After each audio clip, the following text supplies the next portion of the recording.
What's up, everybody? Welcome back to the Martian MMA podcast. I am your host, and my name is John. And this week we are back with episode 96, where we will be analyzing and predicting the UFC 249 pay-per-view going down this Saturday, May 9th, 2020, with the first of the 12 fights starting at 6:30 Eastern Time, with the main card starting at 10 p.m. Eastern Time. This is the first UFC event in about 6 to 7 weeks since the coronavirus pandemic happened. The last event was in Brasilia.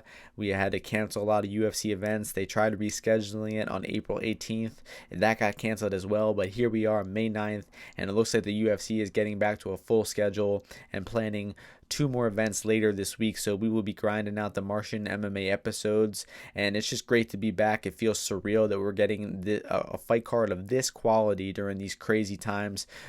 We didn't even know if we were having fights a few weeks ago, and now we got 12 incredible fights stacked from prelims to main card. I'm just so grateful to have the UFC back, so grateful to be making podcasts again, thankful for you all tuning in and listening. I appreciate each and every one of you. So with that being said, we are going to start things off with the first fight of the evening. In the light heavyweight division, we have Ryan Spann taking on Spann-Alvey. Now, taking a look at the opening betting lines, we have Ryan Spann as the huge favorite, minus 400 openers. He's now minus 410. Spann-Alvey is the plus 365 underdog, and this is a massively juiced line. I don't necessarily agree with it being this wide. I think Spann being around minus 300 is more appropriate, but I'm also in no rush to bet Spann-Alvey at that plus 365 price. I mean, there's definitely a little bit of value on Alvey because I think this could turn into a low output kickboxing fight, and Alvey could win some of these rounds, possibly a decision. He possibly could touch the chin of Spann because Spann is really not that good. His striking looked pretty decent against Nogueira, but then he didn't really look so hot against Clark, and then he eventually hurt Clark in round 2 and got a decent choke and a nice finish there. Definitely his best win to date over Devin Clark, who's actually a pretty good fighter and just hasn't been able to put it together really in his UFC run. So Spann has looked decent in his UFC run so far. Alvey not looking so hot in his most recent fights, getting knocked out by Nogueira, getting knocked out by Crute in round 1. His chin is not looking so good, and he's just looking a lot slower in that octagon lately. He's always had a very slow plodding style, very low output. And he's been in the UFC for a long time. This is his 19th UFC fight, but I don't think that'll change the fact that Spann is just a better athlete, the more physical guy. He's probably going to pressure Alvey and likely touch the chin of Alvey and get the knockout at some point. My pick is Spann round 2 knockout, but it's definitely dog or pass at these odds, and I would definitely not put Spann in parlays. I wouldn't advise betting him at all. I think the value is on Alvey here. So pick once again is Spann round 2 KO. The next fight, we got Charles-Rosa taking on Bryce Mitchell in the featherweight division. Bryce Mitchell is the favorite in this one. He opened up at minus 150, Charles-Rosa plus 130. Right now, two-way action is coming in. Bryce Mitchell minus 155, Rosa plus 145. So the early action came in on Mitchell. Now the action is trickling back on Charles-Rosa. And I agree with the action coming back on Rosa. I think it got a little wide there at around minus 180, 190. I think Mitchell has definitely shown a lot more in the octagon lately. Rosa has only had one fight in the past 2.5 years, and he looked really bad in that fight. I mean, he looked scared to engage on the feet versus Bermudez. He got taken down off of a weak kick, and then he got stuck on his back. It was going for some weak armbar attempts for several minutes. Looked like he was on his way to losing the fight and looking like a terrible bet for me at the time. I definitely was pretty high on Rosa in that fight, and then all of a sudden he gets an armbar out of nowhere and taps Bermudez. It was a really weird win, but he did get the win in that fight, and he did win as an underdog in that last fight around the same price. So now we got Mitchell, who is coming off of a very impressive twister victory over Sales. Came off of a really close decision win over Bobby Moffitt earlier in 2019. That fight was so close. I mean, I think that it was 1-1 headed into round 3, and Bobby Moffitt was winning the first 3 or 4 minutes of that fight before Mitchell got a back take in the last minute of the fight and stole the round and stole the fight. But that was a really close fight. Mitchell got taken down a lot of times in that fight. He spent a lot of time off his back, and I mean, Mitchell looked great on the ground last fight versus Sales, but people are getting it distorted Hollywood thinking that he's some incredible grappler. I mean, he's not really, and that was pretty evidently clear in the Bobby Moffitt fight where he was taken down and out-grappled for most of that fight. Now, Rosa did not look good on the feet at all, as I mentioned. Mitchell is kind of iffy on the feet as well. He did drop Bobby Moffitt with a straight left hand in that fight, but in general, his striking is pretty sloppy. So it's hard to imagine a clear winner in the striking exchanges in this fight. I do slightly lean Mitchell because he's been the more active fighter, and from what I saw of Rosa in that last fight versus Bermudez, he looked really scared to engage and did not look comfortable in the striking. And I slightly lean Mitchell to win the striking exchanges here. And on the ground, I think it'll be very competitive. I think that it's likely to end up on the ground just because these guys both prefer to grapple. And the difference between them in the grappling on the mat is that Mitchell is better from top and Rosa is better from bottom. Rosa has the ability to hit sweeps and submissions off of his back, while Mitchell tends to get stuck on his back and not be able to get up, like in that Moffitt fight. So this is definitely going to be a competitive fight, and I agree with the action coming back on Rosa, and I agree with Mitchell being the favorite. I think where the price where it's at right now is actually really appropriate. I think it'll be a back and forth fight. I slightly lean Mitchell because he's been more active. He's been getting some good wins, and I think that he will slightly win the striking exchanges. And I think that being on top is what Mitchell prefers, and that's definitely the better thing in the eyes of the judges. Is the better strategy to grapple is to be on top in the minds of the judges, while Rosa could get a little too comfortable playing bottom and accidentally lose these close rounds. So it's really close. The pick is Mitchell by decision. I think it's dog or pass, and the price right now at -155 plus 145 is very accurate, I'd say. The next fight is a rematch between Vicente Luque and Luque-Price in the welterweight division. The opening betting line for this one was Luque, the -250 favorite, to Price +210. Right now we are seeing Luque -280 to Price +255. So even more action coming in on the heavy favorite Luque in this one, and that's because he won the first fight pretty dominantly. Luque was able to pressure Price. Price did not really know what to do going backwards. Luque was outstriking Price, started hurting him with punches, and then eventually snatched a Darce choke in round 2 for a very impressive finish. But since then, I think they've kind of gone in opposite directions. I think Price has slightly improved, while Luque has actually declined a bit. And, I mean, Price has only so slightly improved. I mean, most of his wins lately are actually fights that he was kind of losing and not looking so good in, and then all of a sudden he just pulls a knockout out. And that happened with Randy Brown. He was on bottom versus Randy Brown. He gets a knockout off of his back. He was getting pieced up by Tim Means, got hurt real bad in that fight, but then knocked Tim Means out in a wild exchange. He got hurt a few times in the Jeff Neal fight before getting knocked out in that one. And he was on bottom versus James Vick. He got taken down off of, I think he actually took Vick down and then ended up on his back and then landed that crazy upkick on James Vick. But it's not like he's winning these fights in a very reliable fashion. He's winning them with, we're not really knowing who's the better fighter between him and his opponents after he wins them, because the knockouts are kind of out of nowhere. And that's kind of a hard style to predict when he's getting in the cage now. And I think that these circumstances of the fights being on short notice, them being in a weird location, no fans, all these circumstances kind of favor Price, because he likes fighting with uncertainty and all these wild factors, and I think that kind of favors him. So Luque is going to have to really put together one of his better performances lately, because Luque has been getting hit a lot in his last 4 fights. He's absorbed 400 strikes in his past 4 fights. Against Barberena, he took very little damage. Against Krantz, he got pieced up by Wonderboy, took a lot of damage in that fight. And the Mike Perry fight, he also got hit about 80 times in that fight, despite getting the decision victory. And he did win most of those fights. He won 3 of his last 4, only losing to Wonderboy, but still took a lot of damage in those fights, looked a lot more hittable, and just hasn't looked like the same guy who was on that win streak earlier in his UFC career. So I actually slightly think that the betting line is a little wide here. I think that Price's chance of getting the knockout are around 35%. So I think that there's a little bit of value on Price here. I really don't see Price winning by submission or decision. I think his real only chance of winning is by knockout. Luque can win the fight really by knockout, submission, or decision, really. So I agree with Luque being the favorite. I think his chances are around 60-65%. I think minus 200, minus 220 maximum would be where I would cap him at. But where Price is at now, almost plus 250, I definitely think there's some value on Price.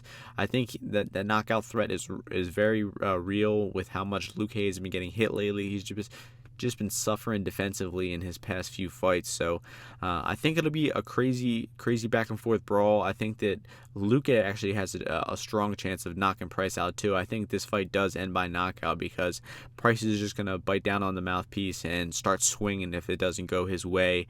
And I think that he could very well get knocked out by Luque too. So the pick is actually going to be Luque by knockout, but I think that the odds are a little wide in this one, and I think that there's some value on Price money line. So maybe bet Price money line for a small, half unit, 1 unit bet.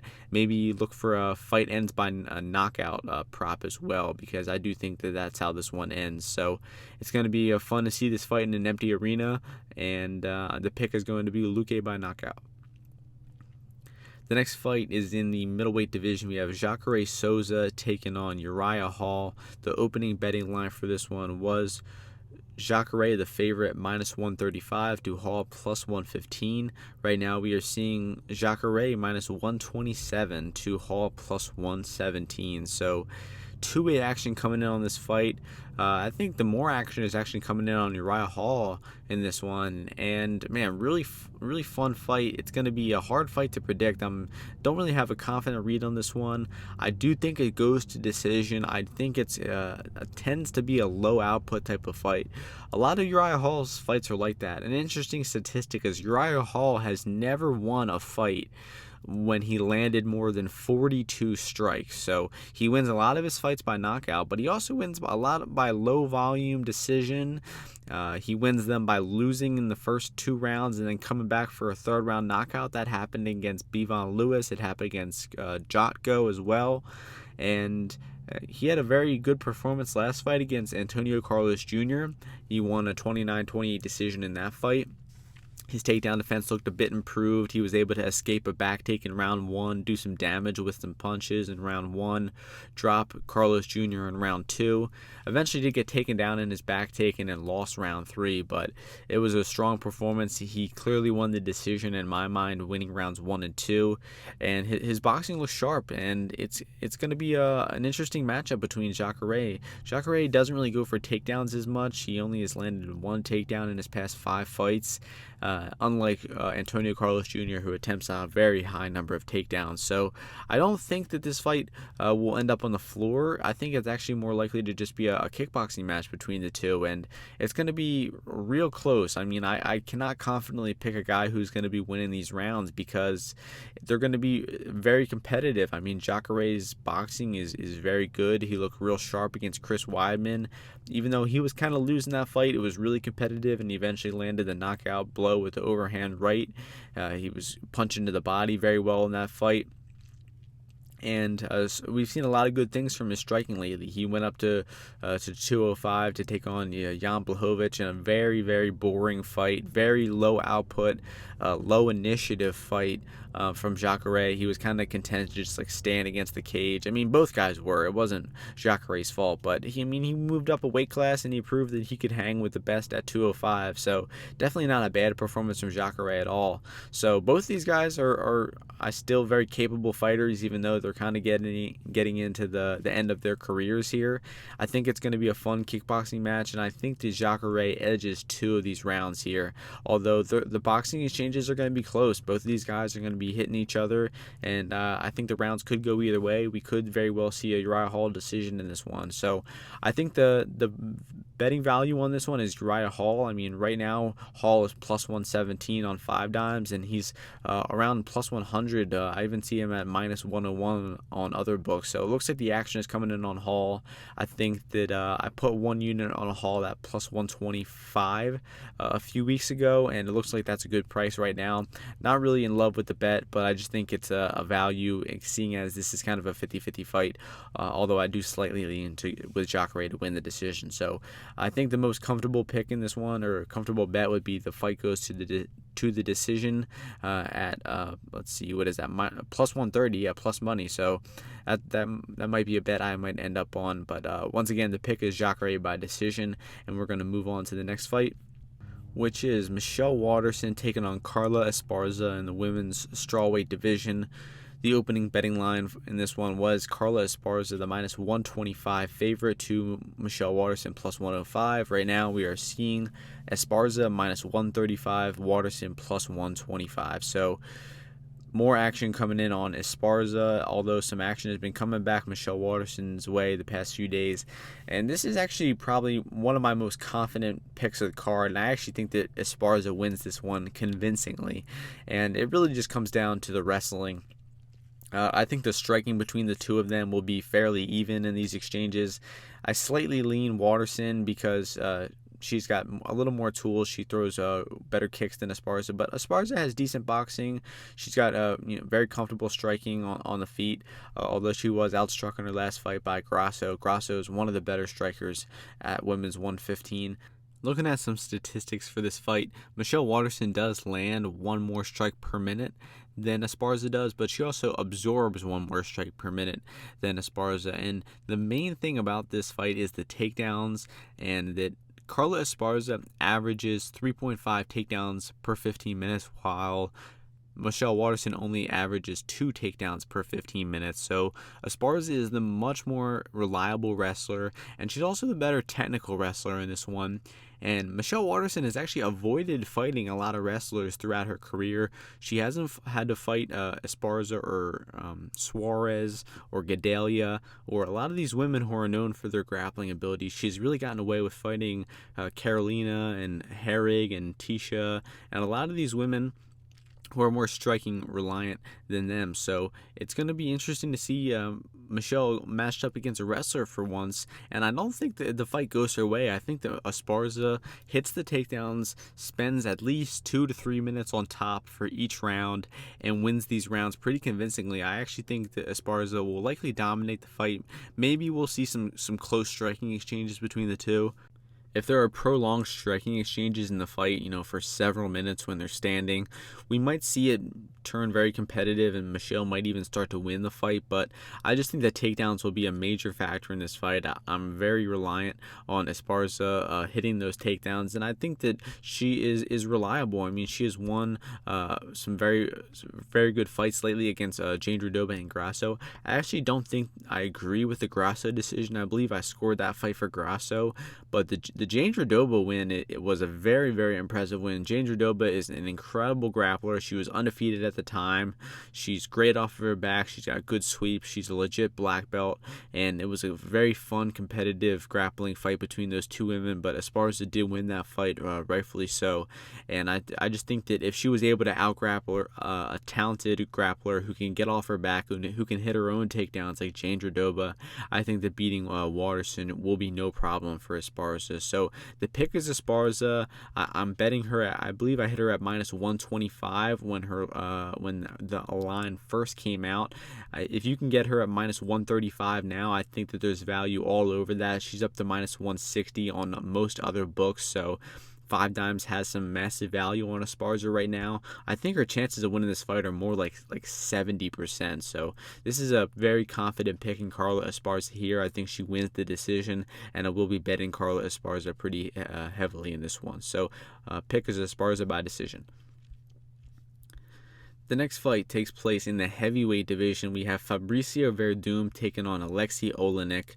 The opening betting line for this one was Werdum the favorite at minus 230, Oleinik plus 170. Right now we are seeing heavy action on Werdum, minus 320 now, and then we see Oleinik plus 290. So People are trusting Werdum as the favorite in this one, and I really do see why. This is a very favorable matchup for him, and it mostly comes out of fading Alexei Oleinik. I mean, these guys are both 42 years old, but Oleinik has taken so much more damage than Werdum lately. I mean, Werdum is actually coming off of a USADA suspension. And I'm not expecting that to affect his performance much at all. I'm not worried about him coming off of steroids. I think that he's probably still on them of some sort and just found a way around the test. And I'm not really worried about a physical decline from him because he doesn't really have an athletic type of style. Besides, his jumping kicks that he starts every fight with, he's got a kind of a basic striking style with just front kicks and straight punches. And of course, just that bare bones single leg that he goes to. He went to it against Alex Volkov multiple times. It hit against Walt Harris. It worked very easily. I mean, Werdum is definitely looking a little declining in that fight against Volkov. He had good cardio against Marcin Tybura when he was striking for the full 5 rounds against Tybura. He landed like 150 strikes in that fight. But then when he was grappling a lot versus Alex Volkov, he gassed out real bad. He was gassed in round 2 or 3 of that fight and just went for broke in round 4 and got knocked out by Volkov. So he was winning that fight up until that point, though. So I think the way this fight pans out is on the feet. You know what you're getting from Oleinik. He throws wild, crazy, untechnical punches. They have no technique. They have no rhyme or reason to them. They just come from weird angles. But, I mean, he throws hard. And, I mean, he hit Alistair Overeem with a few punches that definitely hurt Overeem in those exchanges. And Werdum should not mess around on the feet too much because anything can happen on the feet. A knockout could happen either way. But where the fight is definitely in Werdum's control is on the ground. There's a huge ground skill discrepancy between these two.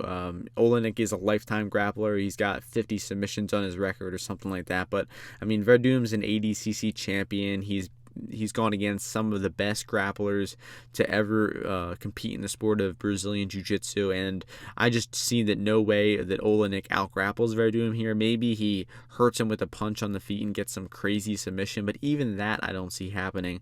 I think if a submission happens in this fight, 9 times out of 10, maybe 19 times out of 20, it's Fabricio Werdum getting that submission. So I don't think we have to be worried about Oleinik's scarf holds or his chokes. His Ezekiel chokes.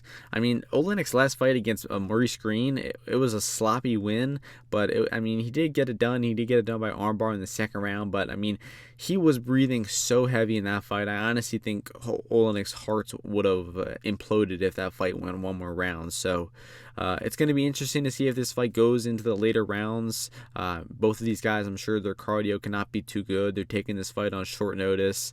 Werdum's coming off a long layoff. Oleinik has never been in good shape in his past few fights. So it's likely going to be sloppy. And based on that fact alone, I don't think you could be laying 3-1 on Werdum at this point. But people who came in at Werdum under 3-1, I think that's a pretty safe bet.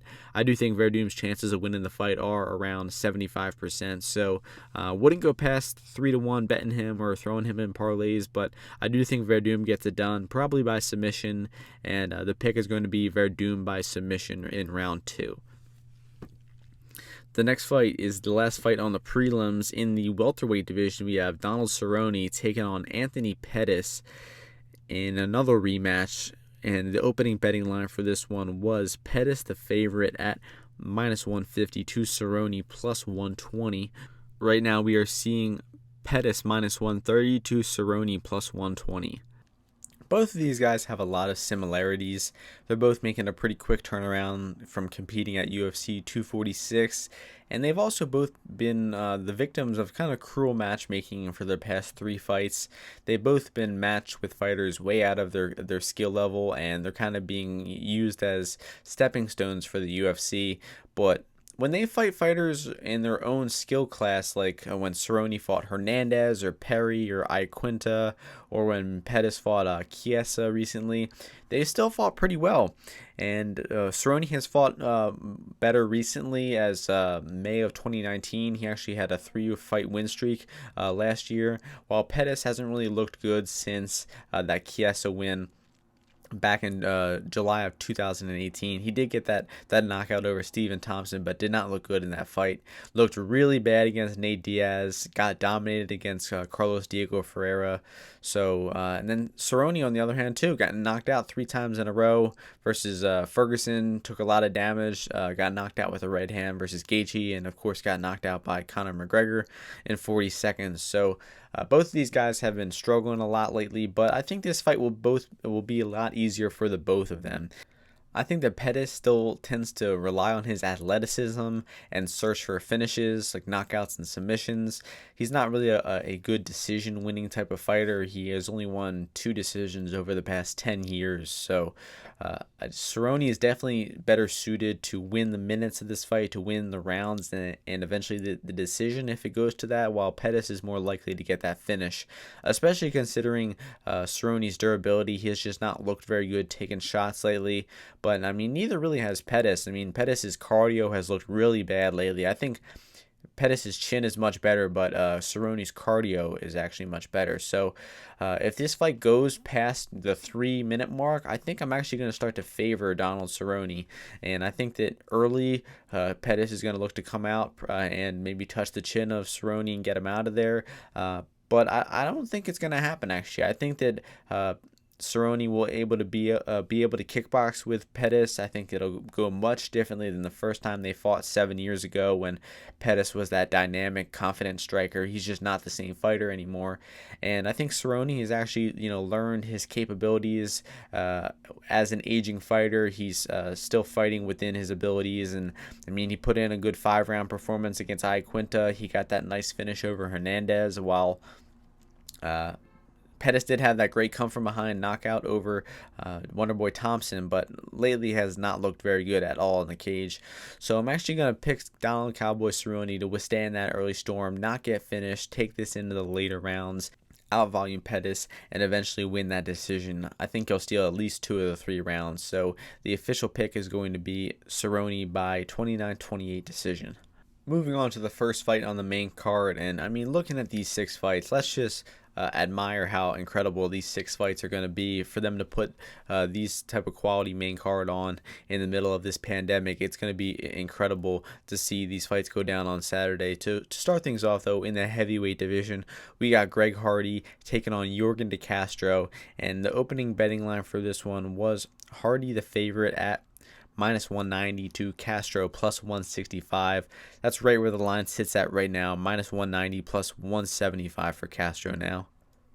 I actually think this line is very appropriate. It might even be a little too in favor of Castro. I think that you could line Hardy up to -250, -300 at the maximum here. I think this is a good matchup for Hardy, and it's mostly off of athleticism. I mean, Castro is going to be at a 5-inch height disadvantage and a 6-inch reach disadvantage in this one. And just in terms of speed and power, I think Hardy's just got massive advantages over Castro here. And really in speed too. I think that's the biggest factor. Is Hardy is just, he moves really quick. I mean, he's just a few tiers ahead of Castro in terms of athleticism, and Hardy's probably going to do exactly what he did versus Sosoli, and he's going to backpedal and just outstrike you with straight punches. I mean, Sosoli just didn't have the striking tools to close the distance on Hardy constantly backpedaling, and there was nothing Sosoli could do about it. He was chasing him around the octagon for 15 minutes, and Hardy easily out-jabbed him and moved backwards through the occasional leg kick, and Hardy looked pretty composed doing so. He's definitely learning how to fight the full 15 minutes. He's learning how to compose himself and not go for that early first-round knockout like he did earlier in his career. So I've liked what I've seen from Hardy lately. On the other hand, De Castro did pick up a first-round knockout in his last fight, but not a really impressive performance. I mean, Tafa kind of just charged at him with his hands down, and Castro landed a beautiful counter right hook and put him out with one punch. But Hardy's just not going to expose himself like that. Castro is going to have to really open up Hardy to land a strike like that, and I just don't think Castro has the striking tools to do so. He does have a pretty good leg kick that he hit Meeks with a lot and eventually finished that fight fight with, but I just don't see that leg kick being enough to break down Hardy in this one. I mean, it's very possible he lands a few flush leg kicks in it, and Hardy's movement is debilitated, and maybe Castro wins this fight somehow. But I just lean Hardy pretty heavily in this one. I think that minus 190 is a pretty good price for him. I more cap him towards minus 250. So I think that if you want to jump in on Hardy, I'd say it's a pretty safe bet. But just in terms of the heavyweight, in terms of these weird circumstances, I'm not very comfortable laying that heavy chalk on Hardy, especially because he's still a very unproven fighter. Only has about 5 MMA fights, not that much UFC cage time as well. So I think Hardy gets it done by decision and does it in a pretty unexciting way. It's not going to be a very fun fight, but I think he does it very safely and gets that decision win. The next fight is in the featherweight division. We have Jeremy Stephens taking on Calvin Kattar. The opening betting line for this one was Kattar the favorite at minus 250 to Jeremy Stephens plus 194. Right now we are seeing Kattar minus 245 to Stephens plus 225. So there's two-way action coming in on this fight. Early action came in on Kattar, but action the past week has been coming in on Stephens. This should be a really fun fight. I see it being contested about 90% on the feet. I don't see any circumstance where this fight goes to the ground. Neither guy is too likely to hit takedowns. Although Jeremy Stephens did hit 2 takedowns in round 3 versus Yair Rodriguez. I just don't think that he will do so here. Calvin Kattar is an incredible boxer. His hand speed is really quick. He's got real power in his hands. Knocked out Ricardo Lamas last year with a beautiful hook cross combination. And both these guys lost a decision to Zabit last year. Both very close fights. I think both of the guys would have won the fights if they were over 5 rounds. But unfortunately, Zabit escaped in the 3-round contests. They were different fights, though, in the sense that Stephens was kind of out-grappled by Zabit, and that's how Zabit was able to defeat Stephens, while Kattar was able to keep the fight standing and just got out-volumed in rounds 1 and 2, and then round 3. Both guys won round 3 against Zabit. But getting down to how they match up against each other, I just think that Calvin Kattar is just the much quicker, better boxer and overall striker at this point in their careers. The one liability with Kattar is his leg kicks. He's very heavy on that lead leg. He throws a lot of jabs, so he's constantly leaning on that lead leg, and he's suffered from getting leg kicked by a lot of his opponents. Moiscano really lit that leg up. Fishgold hit it a few times, and most of his opponents are looking to target that leg nowadays. And Jeremy Stephens has got very good leg kicks, and even if he throws that leg kick like seldomly, I think it'll be a pretty consistent weapon for Stephens here. And I just think that Stephens will be outgunned in the boxing. That's the biggest thing, though. Even if he's able to land that leg kick, I just think that he's going to be getting jabbed. He's going to get lit up with that straight right hand of Kattar, and we're just going to see the levels to the striking in between these two guys at this point in their careers. Stephens is getting much older, and he looked a little worn in his past few fights, just not the same intensity. He's been getting hurt to the body a lot, too. I think that a huge key for the finish in this one is going to be Kattar attacking the body. He's not the most prolific body puncher, but he's definitely been adding some body punches to his arsenal in his past few fights. And with Stephens just being so durable, I mean, this guy is one of the most durable fighters in the history of the UFC. He's also had an historically great cardio. I mean, I've never seen Jeremy Stephens tired. But he got hurt to the body with that left kick from Yair Rodriguez. He got dropped with a body shot from Aldo and finished that way. But, he's never getting finished with head strikes. He rarely gets rocked from punches to the head or strikes to the head. So you got to go to that body to finish Stephens. And I think the Kattar will probably find that formula somewhere in the fight. He's going to be hitting Stephens to the head and decide to switch it up to the body, and will likely get a TKO in rounds 2 and 3. So it should be a fun fight. I see why some people were coming in on Stephens. He's a very reliable guy, and that plus 200 is tempting, but I don't think there's much value. I do cap Kattar at around 70% in this one, and I think that he eventually outboxes Stephens and gets that knockout in the later rounds. So let's go with a 3rd round knockout victory for Calvin Kattar. Should be a really fun fight between these two. The next fight takes place in the heavyweight division. We have Francis Ngannou taking on Jairzinho-Rozenstruik. The opening betting line for this one was Ngannou the favorite at minus 293 to Rozenstruik plus 223. And right now we are seeing Ngannou minus 275, Rozen plus 250. So more action coming in on Ngannou, although there is two-way action coming in on this fight. Man, I think this is a pretty crazy line, and this is coming from someone who's doubted Rozenstruik throughout a lot of his UFC career. I think I picked him against Albini, and then I think I picked Crowder against him, sadly, Arlovsky against him, sadly, and he knocked both of those guys out in like 30 seconds. And then I picked Overeem against him, and he actually came back and knocked out Overeem in round 5 in a crazy, crazy walk-off knockout from Rozenstruik. I don't necessarily agree with that knockout being ruled a knockout. I thought it should have gone to the decision, but that's beside the point. Rozenstruik dug deep. He had good cardio in rounds 4 and 5 and was able to defeat Overeem in that fight. So it was an impressive victory, despite me not technically agreeing with it.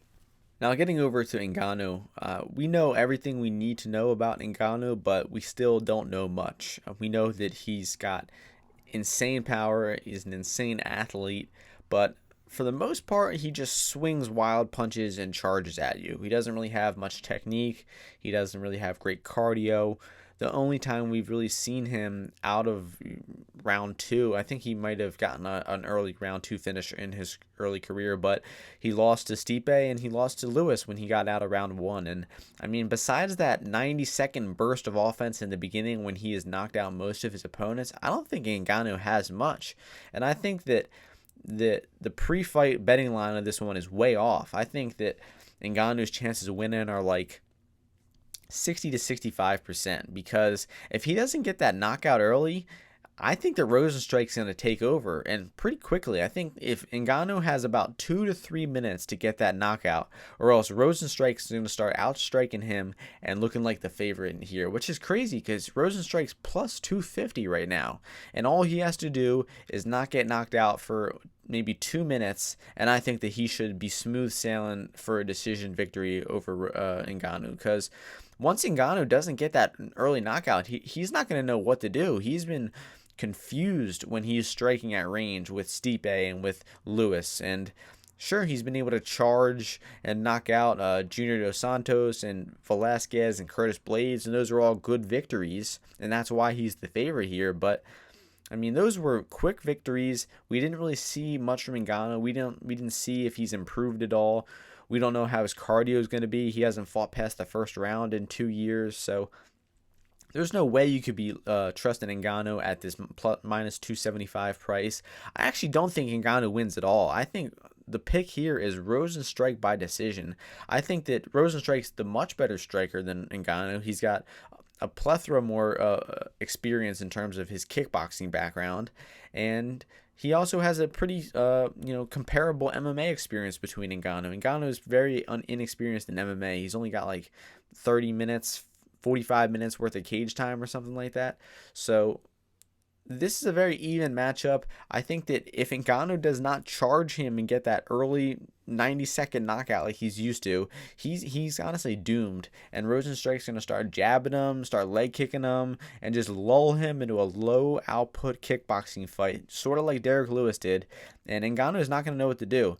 And Rozenstruik's going to probably piece him up, land a few more strikes per round, and win a decision in an uneventful fashion. So, I mean, the public perception behind this fight is two big, huge guys who are going to go in there and collide and knock each other out. But I think it's going to turn into the opposite. I think it's going to be a very patient and a very low output kickboxing fight that Rozenstruik's going to steal on the scorecards. And I mean, it's a bold prediction. I mean, you're going to expect Ngannou to just charge out there and get that knockout, and he very well might do so, and he might get that finish in 90 seconds, and he might look minus 275, but I really don't think the chances of him looking minus 275 justified are very high. So the pick here, once again, is Rozenstruik by decision, and that I think that the Rozenstruik by decision prop has a lot of value. Rozenstruik money line has value, and the fight goes to the decision at plus 260 has value as well. So that's my thoughts on this crazy fight. And with that being said, we're going to move on to the title fights on this card. we have 2 title fights, starting things off with the Bantamweight Championship between champion Henry Cejudo and former champion Dominick Cruz. The opening betting line between these two was Cejudo minus 245 to Cruz plus 175. Right now we are seeing Cejudo minus 215, Cruz plus 195. So two-way action coming in on this fight, and early action came in on Cejudo. Action since then has been steady climbing back on Cruz, and rightfully so. I think that Cruz is the value side in this one, and it might seem like a simple matchup. I mean, Cejudo is the double champion, flyweight champion, bantamweight champion. He has wins over Demetrius Johnson, TJ Dillashaw, Marlon Moraes in his past 3 fights. That's an incredible resume. And on the other hand, you have Dominick Cruz coming off of a 3-year layoff, has not fought since December of 2016, so more like 3.5 years.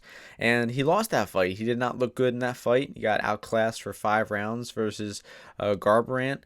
And he's coming off that long layoff. He's historically been injury prone, and all signs point to Cejudo having an easy matchup here. Oh, it's also short notice for Dominick Cruz, too. Cejudo was supposed to take on Jose Aldo. Aldo pulled out around 3 or 4 weeks ago, and Cruz hopped in. So all signs point to Cejudo having a lot of advantages here. But in terms of how the fight's actually going to play out, I think it's really, really close. And I think that Cejudo is going to struggle. I think that Cejudo has a very real chance of losing this fight. And I think that you cannot be betting on Cejudo at minus 215 without heavily relying on athletic advantages for Cejudo. Now, no doubt he's the better athlete. He should have the better cardio. He's probably stronger than Cruz too, but I don't think you should be betting relying on those intangible factors of athleticism when there's actually tangible evidence on tape, the history of them fighting, that suggests that Cejudo is going to struggle to hit Cruz, because I think Cruz's footwork, his head movement is really going to confuse Cejudo, and Cejudo struggled to outstrike Demetrius Johnson, who also has similar elusive footwork and head movement. Cejudo was outstruck on the numbers by Demetrius Johnson and really only won that fight with his wrestling. And Dominick Cruz has a historically tremendous wrestling, offensive and defensive. He out-wrestled Demetrius Johnson his own time back in 2011 or 12 or something like that. And he's also got historically great takedown defense and scrambling ability, and the wrestling exchanges in this one will be very competitive, and I think you obviously have to lean Cejudo to win them, but I don't think he's going to dominate the wrestling exchanges as much as people expect him to. I think Cruz, his scrambling ability, his takedown defense will still be very competitive, and he might even be able to completely avoid getting stuck on his back at all like Demetrius Johnson did. Now, if you look back to Cejudo's last fight, it was an extremely impressive come-from-behind victory. He was losing the first 6 or 7 minutes of that fight versus Moraes, then started landing hard right hands and great clinch knees, and eventually was able to start dominating Moraes and finished him in round 3 with a barrage of knees, punches, and ground and pound. Incredible victory to get that bantamweight championship. But, I mean, Moraes gassed out really badly in that fight. It's no one disputes that. He gassed at the 7-8 minute mark, and that's when Cejudo took over.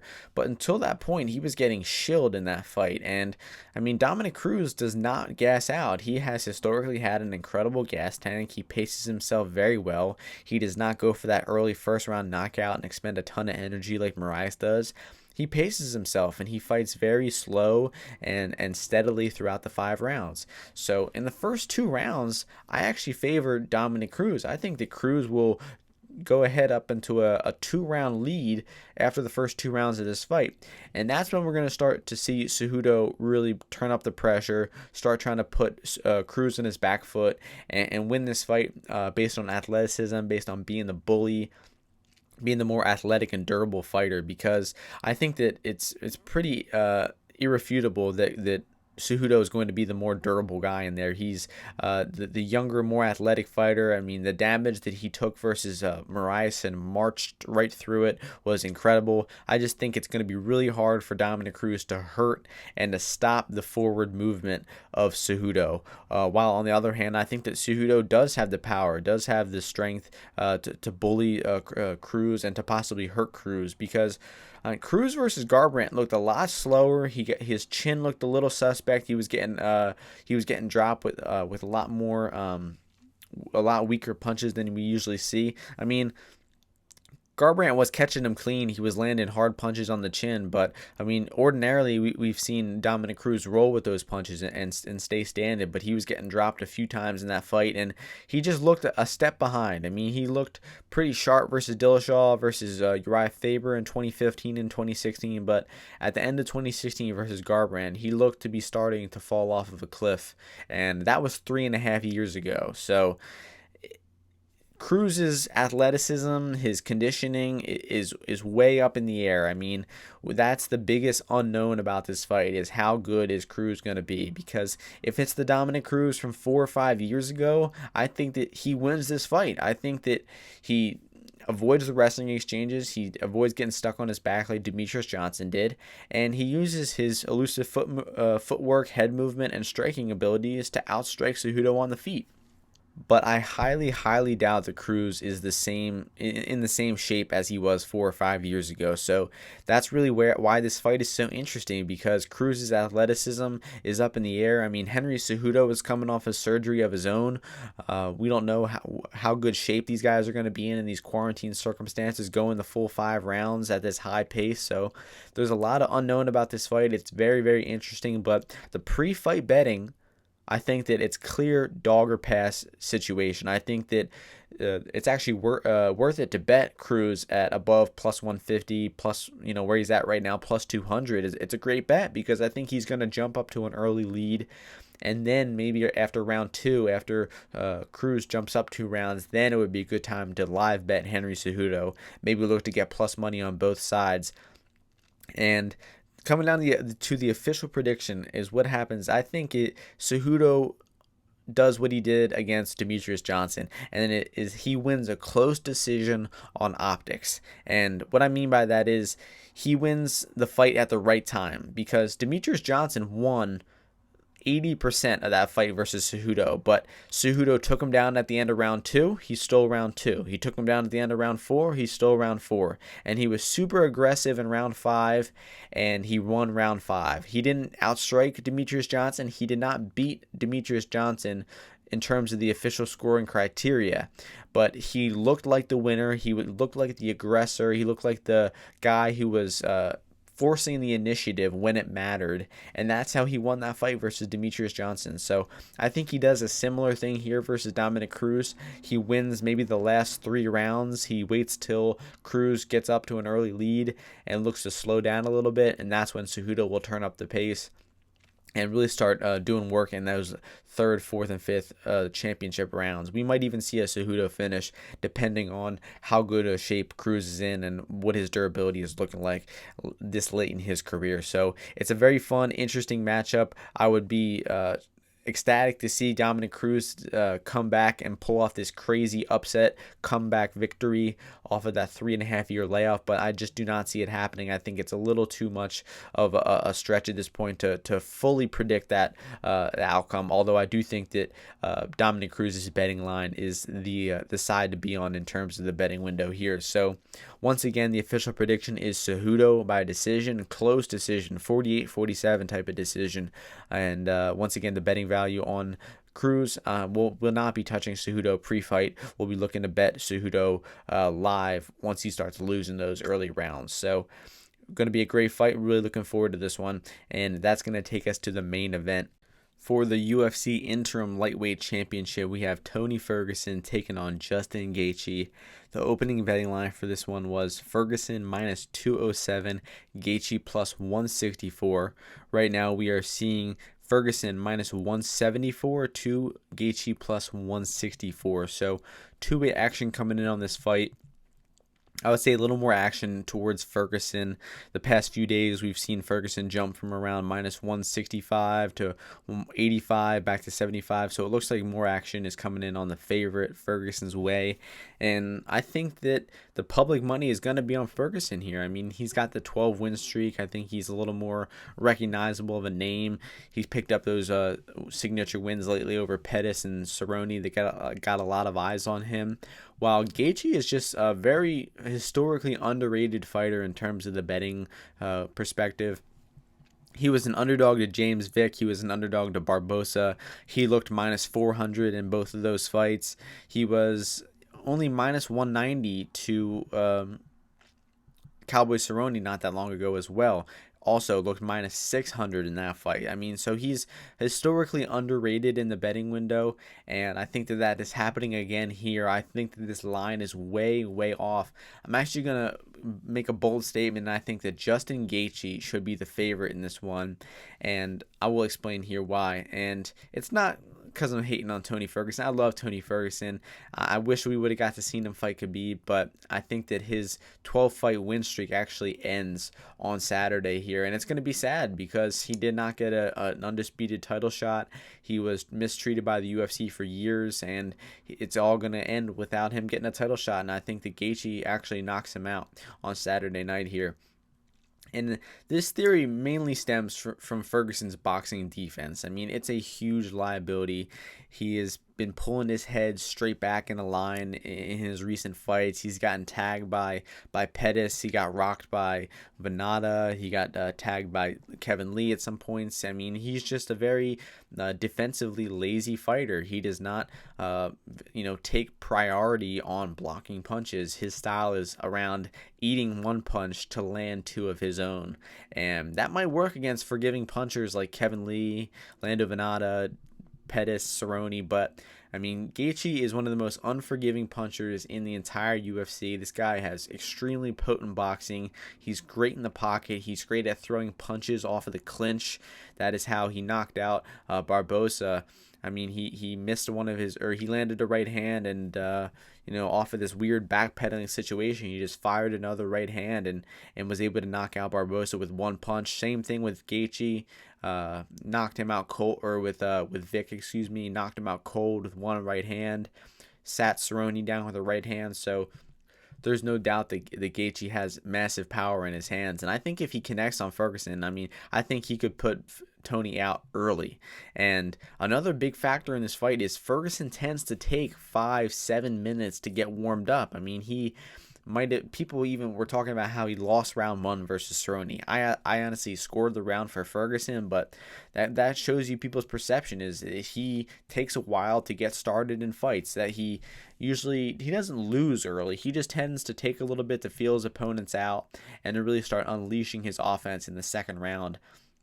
And he starts to usually take over in round 2. But I think that if he waits that typical 5 to 7 minutes versus Gaethje, he's going to sleep before he can start turning it up in round 2 like he usually does, because you can't give Gaethje 5 minutes. I mean, Gaethje starts extremely fast. It took him 35 seconds to rock Edson Barbosa in their last fight. I mean, he knocked out Vick in 90 seconds. He knocked out Cerrone in round 1.